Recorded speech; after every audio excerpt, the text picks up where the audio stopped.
வணக்கம்.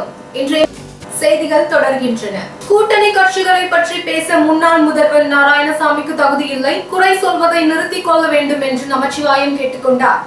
பின்னர் நமச்சிவாயம் செய்தியாளர்களிடம் கூறியதாவது, கொரோனா தொற்று பாதிக்கப்பட்டவர்கள் வெளியே வருவதால் மற்றவர்களுக்கு தொற்று பாதிக்கும். எனவே கொரோனாவால் பாதிக்கப்பட்டவர்கள் வீட்டிலேயே தனிமைப்படுத்திக் கொள்ள வேண்டும் என இரு கரம் கூப்பி கேட்டுக்கொள்கிறேன்.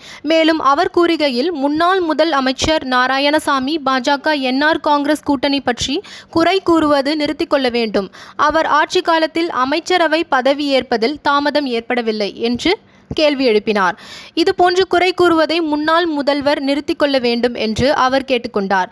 நிகழ்ச்சியில் முன்னாள் எம்எல்ஏ அருள்முருகன், பாஜக பிரமுகர்கள் முத்தமிழன், வீரராகவன், கண்ணன், தமிழ்மணி, சீதா, கலியபெருமாள், செந்தில்குமார், பாஸ்கர், அருள் உள்ளிட்ட பாஜக நிர்வாகிகள், பொதுமக்கள் திரளாக கலந்து கொண்டனர். புதுச்சேரியில் நூதன முறையில் ஆம்புலன்ஸ் வாகனத்தில் மதுபானம் கடத்திய தமிழ்நாட்டை சேர்ந்த 3 பேர் கைது செய்யப்பட்டனர். கொரோனா பரவல் காரணமாக புதுச்சேரியில் கடந்த 45 நாட்களுக்கு பிறகு மதுபான கடைகள் திறக்கப்பட்டது. இந்நிலையில் தமிழக குடிமகன்கள் மதுபானங்களை வாங்கி செல்கின்றனர். அதேபோல் இன்று ஆம்பூர் சாலையிலிருந்து தனியார் ஆம்புலன்ஸ் வாகனம் மூலமாக மதுபானம் கடத்தி செல்வதாக போலீசாருக்கு ரகசிய தகவல் கிடைத்தது. இதனையடுத்து வில்லியனூர் பகுதியில் போலீசார் வாகன சோதனையில் ஈடுபட்டிருந்தனர். அப்பொழுது அவ்வழியாக வந்த ஆம்புலன்ஸை நிறுத்தி சோதனை செய்தனர். இதில் மதுபானம் கடத்தி சென்றது உறுதி செய்யப்பட்டது. இதனையடுத்து திருச்சி மாவட்டத்தை சேர்ந்த சசிகுமார், வடலூர் பகுதியை சேர்ந்த கார்த்திக், சென்னை பகுதியை சேர்ந்த சபரிராஜ் ஆகிய 3வரையும் கைது செய்தனர். மேலும் அவர்களிடமிருந்து பறிமுதல் செய்யப்பட்ட 77,000 மதிப்பிலான மதுபானங்கள் மற்றும் ஆம்புலன்ஸ் வாகனத்தை பறிமுதல் செய்தனர். மத்திய அரசின் பெட்ரோல் டீசல் உயர்வை கண்டித்து 10 கண்ணு பெட்ரோல் பங்க் எதிரில் முன்னாள் சட்டமன்ற உறுப்பினர் கார்த்திகேயன் தலைமையில் கண்டன ஆர்ப்பாட்டம் நடைபெற்றது. பாரதிய ஜனதா கட்சி பதவி ஏற்றதிலிருந்து இதுவரை 7 ஆண்டில் 43 முறை பெட்ரோல் டீசல் விலையினை உயர்த்தி வந்திருக்கிறது. இதனை கண்டித்து புதுவை மாநிலம் ஊசுடு தொகுதி 10 கண்ணு பெட்ரோல் பங்க் எதிரில் முன்னாள் சட்டமன்ற உறுப்பினர் பி. கார்த்திகேயன் அவர்களின் தலைமையில் பொதுச் செயலாளர் செந்தில்குமார், முன்னாள் வட்டார காங்கிரஸ் தலைவர் பழனிராஜா முன்னிலையில் ST பிரிவு தலைவர் செங்கேனி, காங்கிரஸ் பிரமுகர் குமார் மற்றும் வட்டார நிர்வாகிகள் பலர் கலந்து கொண்டு கண்டன கோஷங்களை எழுப்பினர். வில்லியனூர் தொகுதிக்குட்பட்ட மணவெளி துணை சுகாதார நிலையத்தில் 17வது கொரோனா தடுப்பூசி போடும் முகாமினை தொகுதி சட்டமன்ற உறுப்பினரும் திமுக சட்டமன்ற கட்சி தலைவருமான சிவா அவர்கள் தொடங்கி வைத்தார். புதுச்சேரி வில்லியனூர் தொகுதியில் கொரோனா தொற்று பரவலை முற்றிலும் நிறுத்தும் வகையில் தொகுதி முழுவதும் அனைத்து தரப்பினருக்கும் தடுப்பூசி போடுவதற்கான முகாமினை தொகுதி சட்டமன்ற உறுப்பினரும் சிவா அவர்கள் ஏற்பாடு செய்து நடத்தி வருகிறார். அந்த வகையில் இன்று புதுச்சேரி வில்லியனூர் தொகுதிக்குட்பட்ட மணவெளி துணை சுகாதார நிலையத்தில் 17வது கொரோனா தடுப்பூசி போடும் முகாம் நடைபெற்றது. இம்முகாமை தொகுதி சட்டமன்ற உறுப்பினரும் திமுக சட்டமன்ற கட்சி தலைவருமான சிவா அவர்கள் தொடங்கி வைத்தார். இந்நிகழ்ச்சியில் திமுக இளைஞரணி அமைப்பாளர் முகமது யூனுஸ், தொகுதி செயலாளர் ராமசாமி, விவசாய தொழிலாளர் அணி அமைப்பாளர் செல்வநாதன், மணவெளி பழனி தர்மராஜன், தட்சிணாமூர்த்தி, சபாபதி, கிருஷ்ணமூர்த்தி, புருஷோத்தமன், லக்ஷ்மணன், கந்தசாமி, சீனு, குரு, ஹரி, ஐயனார், அந்தோணிசாமி உள்ளிட்டோர் பலர் கலந்து கொண்டனர். ஒரு சிறிய இடைவேளைக்கு பிறகு செய்திகள் தொடரும். புதுவை மாநிலத்தின் சிறந்த கோச்சிங் சென்டராக 10 முறை விருது பெற்ற உங்கள் முதலியார்பேட்டை விவேகானந்தர் கோச்சிங் சென்டர் VCCயில் பயிற்சி வகுப்புக்கு சேர்க்கை நடைபெறுகிறது. Popular centre for success since 1989. மாணவர்கள் மற்றும் மாணவிகளுக்கு தனித்தனியே பயிற்சி வகுப்புகள் நடைபெறுகிறது. கடந்த ஆண்டு நடைபெற்ற நீட் மற்றும் ஜிப்மா பயிற்சி வகுப்பில் எங்களது VCCயில் பயின்ற 168 மாணவ மாணவிகள் தேர்ச்சி பெற்றுள்ளனர். Separate classes for English and Tamil medium. இந்த ஆண்டிற்கான நீட் JEE பயிற்சி வகுப்புகள் நடைபெறுகிறது. NEET JEE Delhi study materials இலவசமாக வழங்கப்படும். ஜோதிலட்சுமியோடைய ஃபாதர் நான் பேசுகிறேங்க. என்னுடைய பொண்ணு வந்து 10th ஸ்டாண்டர்டில் 500 மார்க்குக்கு 499 எடுத்து மாநிலத்தின் 2வது இடம் பிடித்துள்ளார்கள். கொண்டு வந்திருக்கு. எல்லாருக்கும் நன்றி தெரிவித்துக்கோ. என் பேர் ஜோஸ்ஃபின். டியூஷன் சென்டருக்கு இவன் 2வது ஸ்டூடெண்ட்டு. ஏன்னா என்னுடைய ஃபஸ்ட்டு பேரனும் இங்கே தான் படித்தான். அதுக்கு ஃபஸ்ட்டு நாங்கள் நன்றி சொல்லணும். சரிச்சிட்டு இதுதான் பெஸ்ட்டுன்னு சொன்னதுனால இங்கே கொண்டாந்து விட்டோம். இவனுடைய ஃப்யூச்சரில் இவனும் பயாலஜி எடுத்து இப்போ ஒரு டாக்டர் ஆகணும்னு எய்ம் பண்ணின்னு இருக்கிறான். அதுக்கு வந்து சாரோட பிளெஸிங்ஸ் தான் முக்கியமான காரணமாக இருக்கும்னு நாங்கள் நம்புகிறோம். நான் ரூஹ்னோட அம்மா. என் பொண்ணு கவர்மெண்ட் ஸ்கூலில் படிக்கிறா. இங்கே விசிசியில் சேர்த்ததுனால அவள் ஸ்கூல் ஃபஸ்ட்டு வந்து ஸ்டேட் லெவலில் தேர்ட் வந்தா. அந்த சாருக்கு ரொம்ப நன்றி. வகுப்பில் சேர அணுகவும் விசிசி நாகராஜன், ஸ்ரீ விவேகானந்தர் கோச்சிங் சென்டர் அண்ட் டியூட்டோரியல், வெள்ளாளர் வீதி, முதலியார்பேட்டை, புதுச்சேரி 4. செய்திகள் தொடர்கின்றன.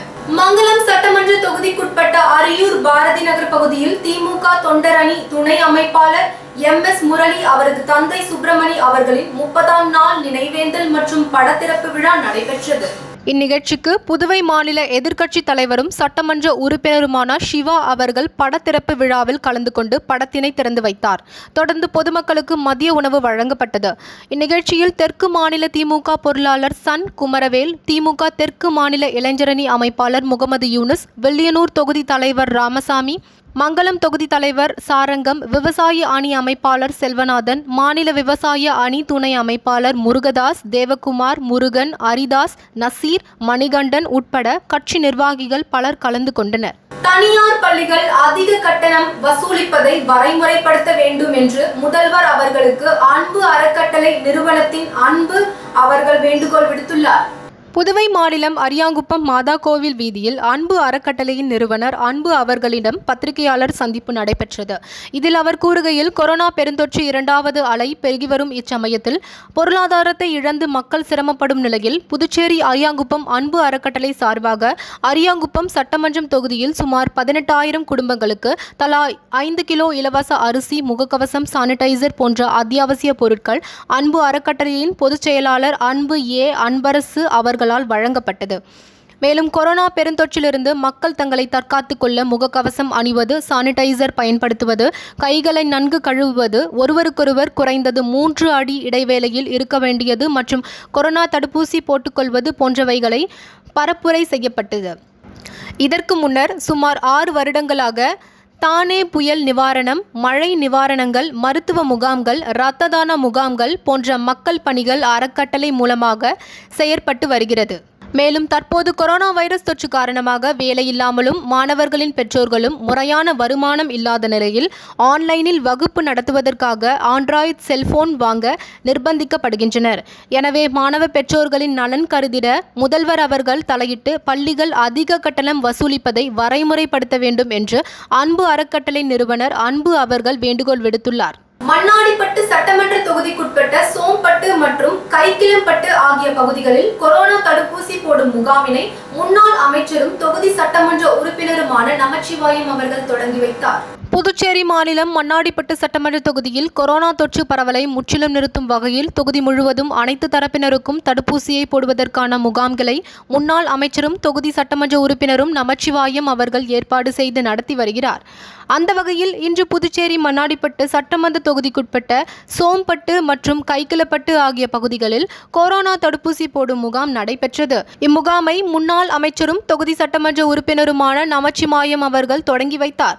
இந்நிகழ்ச்சியில் முன்னாள் சட்டமன்ற உறுப்பினர் அருள்முருகன், பாஜக முக்கிய பிரமுகர்கள் முத்தமிழன், தமிழ்மணி, கண்ணன், சிவா, வேல்முருகன், பால்ராஜ், சுதா உட்பட ஏராளமான பொதுமக்கள் கலந்து கொண்டனர். புதுச்சேரி சட்டப்பேரவை கூட்டம் ஜூன் 16ஆம் தேதி கூடுகிறது. மேலும் அன்றைய தினமே பேரவை தலைவர் தேர்தலும் நடைபெறும் என அறிவிக்கப்பட்டுள்ளது. புதுவை மாநிலத்தின் 15வது சட்டப்பேரவைக்கான தேர்தல் முடிந்து என் ரங்கசாமி முதல்வராக பொறுப்பேற்றுள்ளார். இதனைத் தொடர்ந்து பேரவைத் தலைவர் மற்றும் அமைச்சரவை பதவியேற்பு நடைபெறாமல் உள்ளன. இந்த நிலையில் பேரவைத் தலைவர் தேர்தல் அறிவிக்கப்பட்டுள்ளது. இதற்காக முதல் சட்டப்பேரவை கூட்டம் புதுச்சேரியில் 16ஆம் தேதி காலை 9:30 மணிக்கு தொடங்குகின்றது. இதற்காக முதல் சட்டப்பேரவை கூட்டம் புதுச்சேரியில் 16ஆம் தேதி காலை 9:30 மணிக்கு தொடங்குகின்றது. அன்று சட்டப்பேரவை தலைவர் தேர்தல் நடைபெறும் என துணைநிலை ஆளுநர் தமிழிசை உத்தரவிட்டுள்ளதாக புதுச்சேரி சட்டப்பேரவை செயலாளர் முனிசாமி அறிவித்துள்ளார். மீண்டும் இன்றைய முக்கிய செய்திகள் நிறைவடைந்தன. நன்றி.